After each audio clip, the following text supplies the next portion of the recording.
So let me just introduce to everyone Sophia New and Daniel Velasco Rogers, from which are the group Plan B, actually, and which have worked for quite a long time with also with data, with GPS data, and are doing a very interesting project for Playpublik, where we've just actually started doing this today, where they're giving out GPS trackers to players in the games that will take the GPS coordinates, the GPS data, and bring it back, and we'll do a visualization of that. But what's great is that you're actually not from a gaming background, but you're more from a performance and art background in other places, and I'm really looking forward to your approach and to your talk, and see if there's things that go between the games and your approach. Let's see how the timing goes, so that we can get into the into Gabe's game after. That would be cool. Too bad he can't be here. I'll ask him. Let me just check what the timing is and maybe see what the situation is outside.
Wait a sec, go back. Gibt es jemanden, der Deutsch Übersetzung braucht, oder ist English okay mit allen? English okay for everybody? Good, okay. So we're just going to start by showing part of a video that we made in 2010, and if there's any questions that are not explained by the video, please do ask us. Which is you? I'm on this side, and you're good. on this side. So we've each got. So it's 2007. And January the 1st, and we're in Bristol because we spent the New Year with Jess and Julie. No, wasn't it with Jolie and Josie and Leon? We'd been with them at Christmas, and then we'd gone to Jess and Julian's, and that was a walk that we did on New Year's Day. You're right. Now we're going back to London, aren't we? We're in the car. Must have borrowed her car. This is the train journey to Luton Airport, and quickly I'm back in Berlin. And I got the journey from Schönefeld and you didn't. Okay. Because, don't know really. Maybe you weren't sitting near the window. On the 1st of January, that was going around Ashton Court, wasn't it? Do you remember? Some friends of theirs came that also had kids, and we all went on a big walk. Yeah, I do. Now we're on the 7th of January. We're together. We're still living in Mitte, aren't we, at this point? Yeah. So are we taking her to the Tagesmutter? No, that's not what that journey is. That was like a walk around the back of Prince Lauerberg. Now we're going up. That could be to the Tagesmutter. Going up Brunnenstrasse. Brunnenstrasse. There, that's definitely is. I'm going to the Tagesmutter, definitely. There. Is this the Eingewöhnungsprozess? Is this the... No, I think she started before. Oh, okay. Did she? Oh, no, maybe it should start in January. That is the we're doing different things, aren't we? Oh, now we're together. Is that our street? Is that Reichenberger Straße? Where's that? Ooh. Don't know. Somewhere in Mitte. So we've been together for a week and we're doing quite similar things. Now we're doing the same things. Where's that? Mitte. Just going for a walk. We're walking quite a lot. It can't be that cold. Or maybe it is. Didn't your mum come to visit us? There's that picture of her pushing the buggy through the snow. I mean, I guess we're staying quite locally. I guess it looks like we're walking, not cycling, don't you think? We weren't cycling much in those days. That's true, because we had to push a pram when she was with us.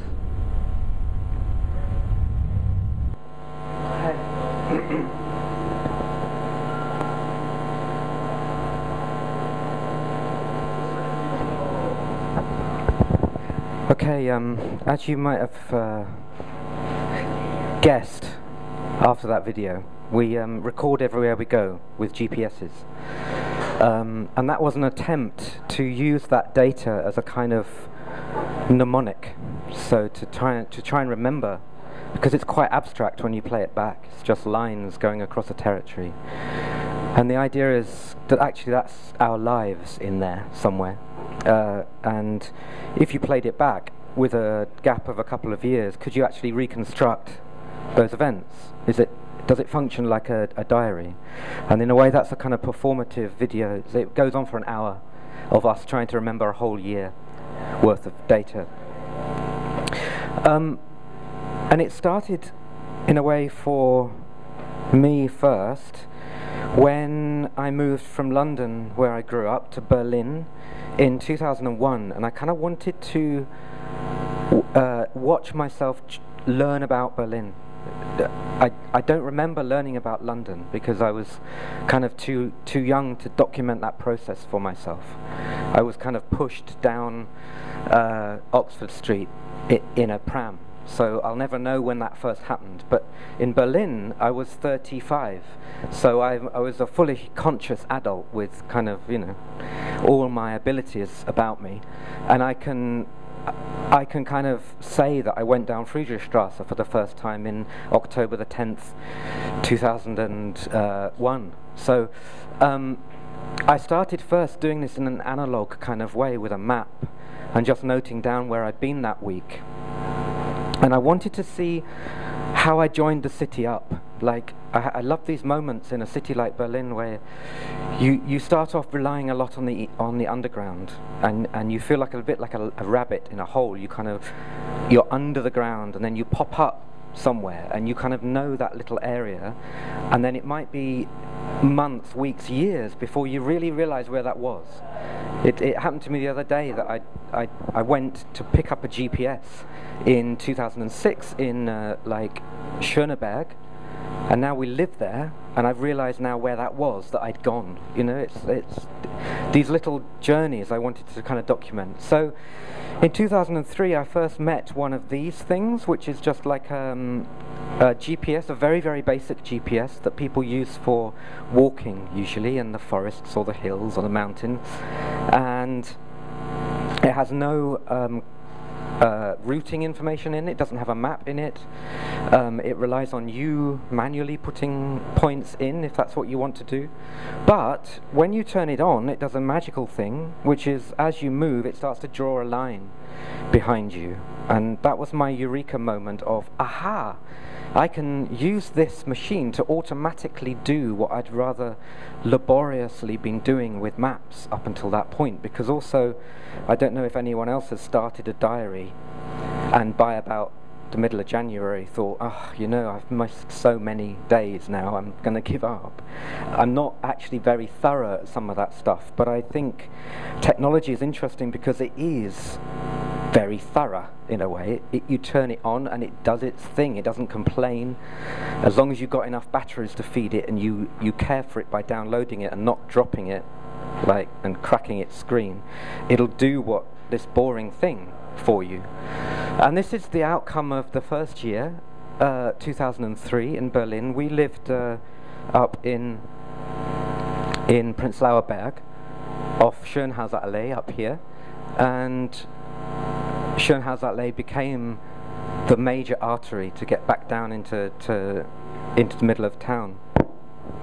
So pretty soon you started to reveal something that unexpected about the drawing of my life, which is what I kind of wanted to get to, which was it wasn't just about the first time I'd got somewhere, it was about all the other times I'd been down the street as well.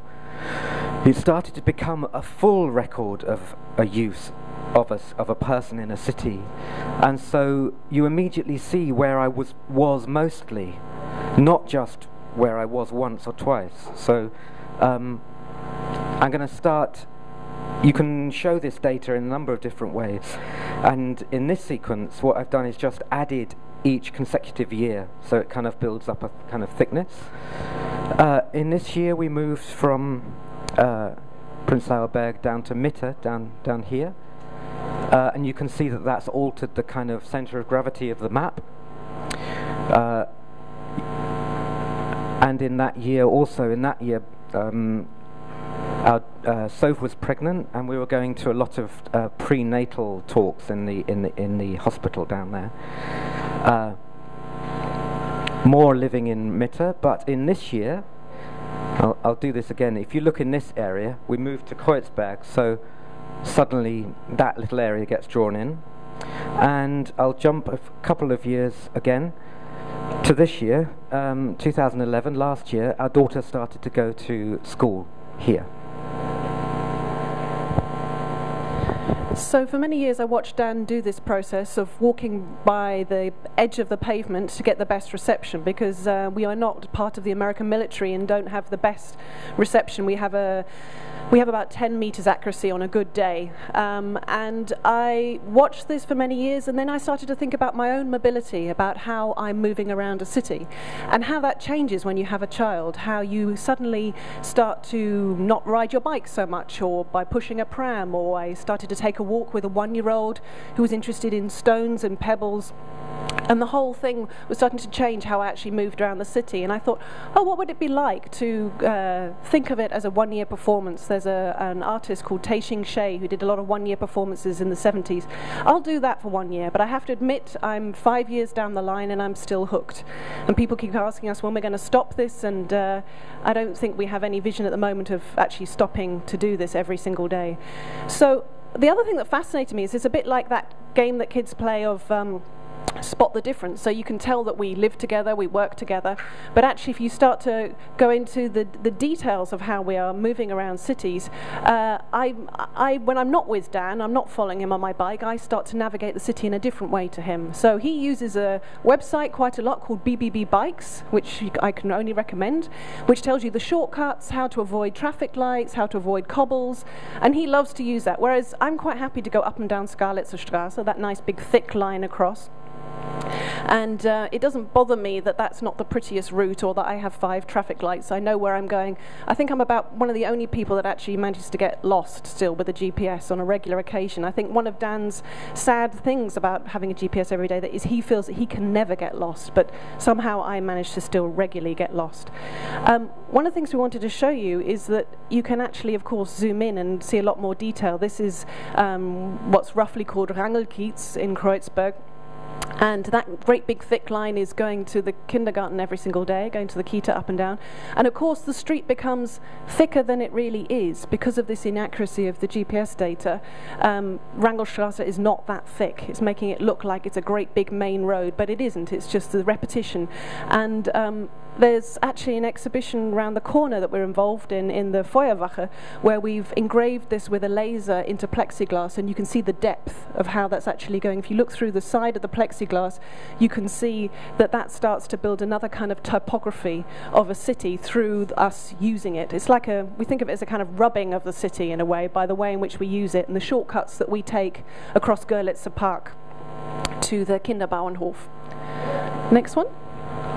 This is, there's not many curved streets in Berlin, but we had the pleasure of living on one. This is Taborstraße, and you might begin to guess where exactly we're living, right down the dark spot. And this is us getting closer to where we live, and even closer in. This is outside our front door. So you can begin to see how a GPS is actually laying down tracks, and it becomes a very kind of abstract visualization of where we are. You can almost not see the line anymore between the two of us as it's kind of overlapping, but it's there in the middle. We don't just do this in Berlin, we do this absolutely everywhere we go, and I'm afraid we're rather European-centric. Some of you might be able to recognize some of these countries, or at least you can recognize the British Isles without even the outline of the British Isles. That dot right at the top of the UK is Aberdeen, just there.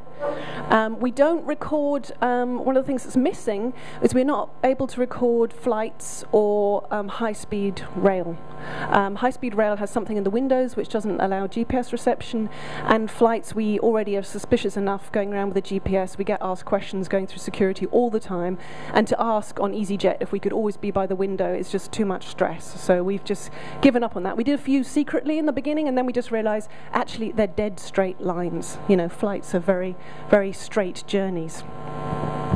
But also I think it's, in a way, it's to do with experience. We wanted these drawings to reflect our knowledge of the places that we're going through. In a way, if you're in a metal tube flying above that landscape, you're not in the landscape. We've been joined by our daughter. This is our daughter, Ruby, and the reason that Soph started to record her GPS tracks. So it's very nice that you're here. Thank you. So if we zoomed out again, we are pretty Eurocentric, and this is the proof. That's actually a fly. That's not somewhere we've been. But where's my thingy? That is Sydney in Australia, and Perth. That's Tokyo. This is Europe, of course. Berlin in there, and London there. This is San Francisco over here. And this is a kind of bus journey, about 4 times from Calgary in Canada to Banff, where I was lucky enough to go for a couple of years. So it's not just GPS data that we've been collecting, we've also been collecting all of our text messages that we've had for many years. And if you can imagine, after a certain amount of time of living together, the early years of all the excitement have actually dulled down to quite a lot of banal comments. I mean, but we really include absolutely everything. So a bit like our GPS data, which is entirely unedited, so are our text messages. And we were invited to a festival in the north of Finland called the Anti-Festival. And we wanted to do something very intimate in a house. And then they said, we really want to work with you, but I'm afraid we don't have a house, we have a football stadium. And we spent a week thinking, what on earth can you do with a football stadium when you want to work with very intimate personal data? And then we decided that perhaps we should play with kind of the intimacy of text messages across distance. And we invited audience members to take up the script of all of our text messages and help us scream it across this 30 meters of a football stadium. What you can't see here is to the side is there's actually a scoreboard that was giving you the date. So we did a year's worth of text messages from the day that we were actually doing the performance, and this took 3.5 hours across this football pitch of reading the text messages out. The next time that we did it was at the Tempelhof Flughafen, at some of those bridges, and we actually used megaphones that time. A bit like what you just showed. It's very funny. From this text message, we started to be interested in analysing it in some way, and this is the kind of top 100 words that come out of our text messaging. And another thing that came out of this was when we talked to a research team called the Mixed Reality Lab, and the English department at Nottingham University became interested in this data that we've been collecting. They said, could you please report how you're feeling, because that would really help us to analyse the data when you're together and when you're apart. So for a year in 2011, 3 times a day we reported our mood. We made a very simple app on our phones, and that gave different categories, I think 9 different categories, and through that began to look at like how does it differ between now and then. Can you show the next slide?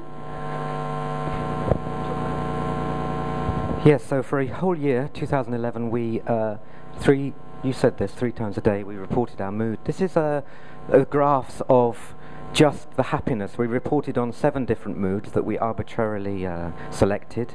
Rather than waiting to try and talk to a proper psychologist about this, we just up and decided 7 different moods that we'd use. But as you can see, we haven't done a lot of analysis about this, but you can actually, what you see very clearly, very immediately, is actually the kind of reporting habits. Soph looks like a kind of passionless android, and I look like a kind of paranoid schizophrenic. The truth is probably kind of in the middle somewhere, and it's got much more to do with the fact that I kind of probably thought that I had to use the full range of mood in this year, so I'm kind of swinging about, and Soph was like, I'm never going to get to happiness 10, maybe once in or twice in my life, and certainly not maybe in 2000. I don't know. Is that a fair comment? Something like that. Anyway, but yeah, we're scoring them completely differently in a way. I think that's what you kind of. I think there are actually better alternatives to this. You know, so it's one of those things where if you decide to do something for a year and it's November, you've got to suddenly kind of get it together, haven't you, and start. So we didn't have a lot of lead-in time. Subsequently, I've done a little bit more research about how you might, what are the kind of good practices around mood reporting, and it's actually it's not so different, but there are other ways of avoiding this kind of problem of how do you feel on a slider of 1 to 10, you know, like, which is sometimes not a great way of. Yeah, totally.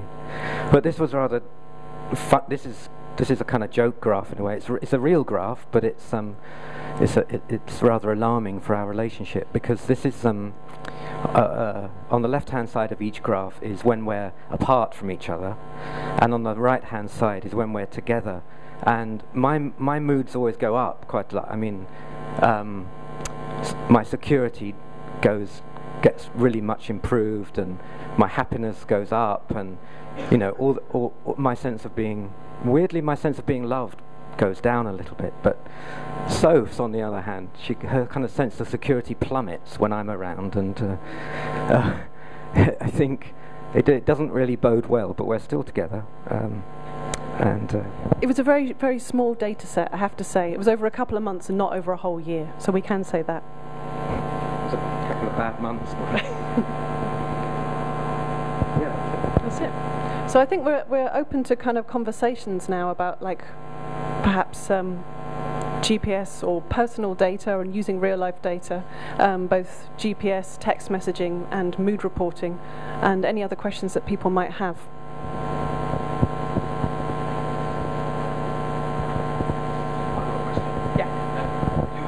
Do you want the Yeah.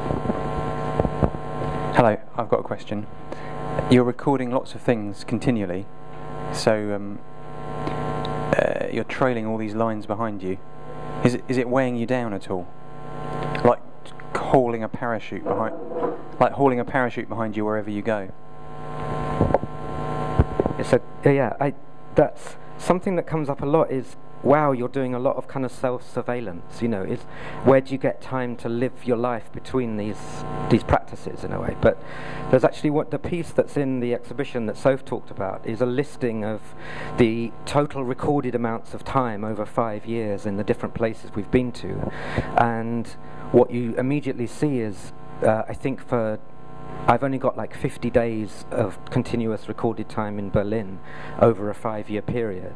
So what you immediately realize, and I live here, I mean, we travel a lot, but we don't travel that much. So what you realize is that we only turn the GPS on when we go out of a building.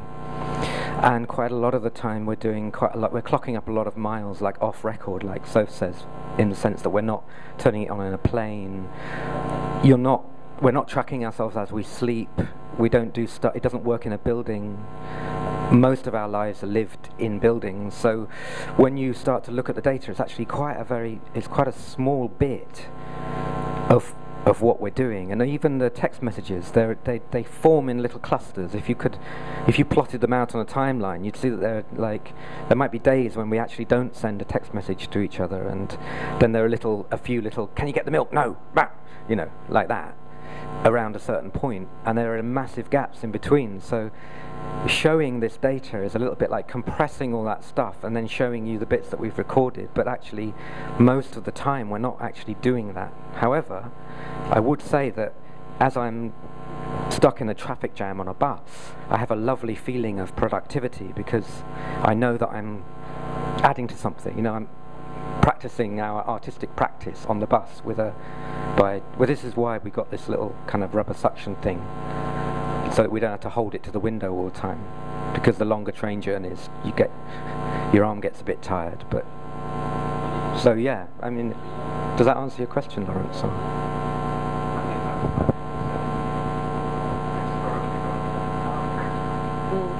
I was thinking about the fact that I feel like I need another lifetime to analyse what it all means for us, or how we can use it. Like, for instance, one of the things I'd like to know from the data is how do we move around the city in spring or summer or winter? It's like there's always these desires to see, like, for instance, when the trees start to go green and we start to take our bikes out, you can start to have a map of how much more I move around the city on bike in the springtime than I do in the winter. And there's a lot more stuff that I'd like to trawl through and look through it all, and we haven't had a chance to do that really, because we're just dealing with the kind of everyday, making sure you're downloading it, making sure you're putting it into the right system. So there is a lot of post-production in a way, yeah.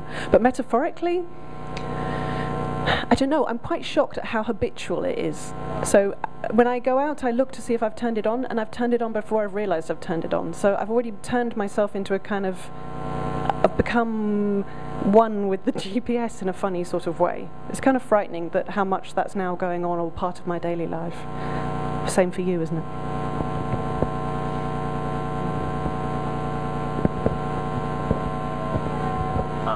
Is Ruby tracking herself, or are you tracking her, or when will she start? That was a joke question. I have a real question after that. Ruby has asked us several times if she can have a GPS. And I'm just worried about adding to her daily stress of changing batteries. And if they make a very easy GPS, or it's just another thing to lose at school, like a monkey, or if we could put it inside something else that makes her, yeah, put it in the monkey. Maybe then we could do it.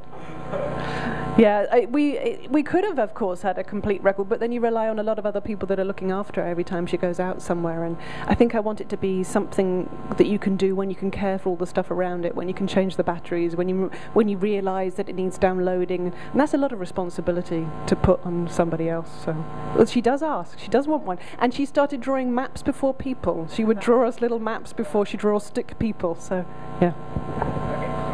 And I do have a friend that did do that for their son. He as a gift to him for the first 900 days. For the first 100 days, he noted down everywhere he'd been, so that he could then give that to him as a record, which is quite a nice thing to do, I think. But yeah. So I guess my second question is either the act of collecting this data, or what you've had time to process, the sort of results of it, has it affected either your relationship with yourself or your relationship with each other in any way? I think the video that we showed at the beginning, the Narrating Alliance is about trying to use technology to be a mnemonic, so about trying to use technology as a way to understand our own memory, as another tool, basically, to sort of look back. When I sort of roughly say, I think that happened in 2008, but I can tell you exactly, like today I looked up, okay, what were we saying on text, what were we texting to each other this week, a year ago, and I can look up what we were texting each other this week for the last 5 years, and I learned a lot about what we were up to then from that data, or where were we, than I can just abstractly someone saying, where were you this time last year? I can't do that. I can't access that information. But we've now built up this database that helps us access that kind of memory triggers again in a completely different way that I before had no record of.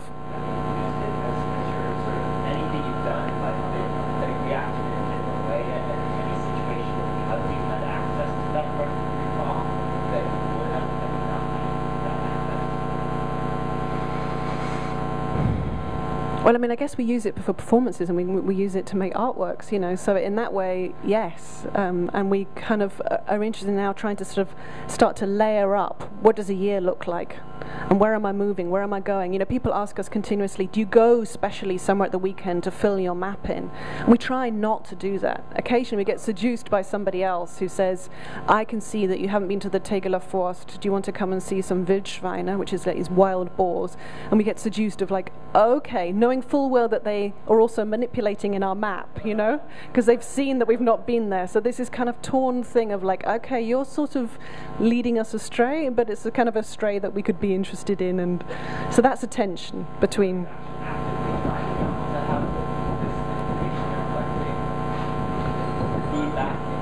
Yeah, we're trying. Sorry. Yeah.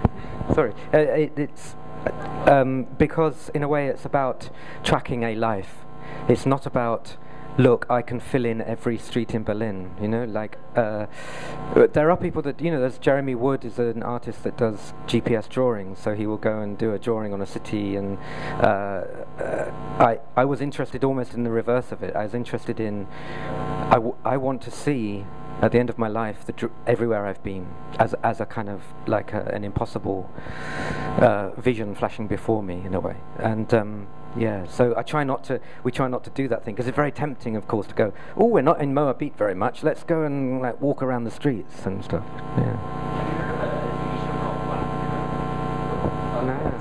Yeah, we'll have a conversation. So we're right in the middle of a wonderful discussion that we are going to continue this evening in the panel Tracking Play, which also includes Andor from Switzerland. Beat and René is actually behind the pillars setting up their game, which offers another very, very playful way of dealing with tracking and surveillance technology. And I think for the discussion this evening, it's going to be very interesting to ask, okay, so all of us are quite relaxed actually with dealing with that, also even with children on board, and it's all very playful, but I think there's an interesting discussion to be had if, you know, what the sort of potential is of this very playful approach to this technology, sort of what can it tell us about the wider issues of the technology that's being implemented. You know, tracking children is something that a lot of big corporations are also very interested in. So I think there's a very interesting tension between this sort of playing with these things and learning about them that I'd love to discuss this evening. So thank you very much for the talk. We will be handing out GPS trackers to players of the games starting now. And there's a couple of games that you can play to actively explore these technology further, which is the one that's immediately going to start like around 6 is a tour with War Dive by Andor, which uses the private hotspot names around this neighborhood as things that you might want to avoid and that will shoot at you. And they have a number of interesting games using hotspots and the names that people give to hotspots, which is also like actually an indoor thing, which is interesting. So thank you again, and Undercover Assassins starts, which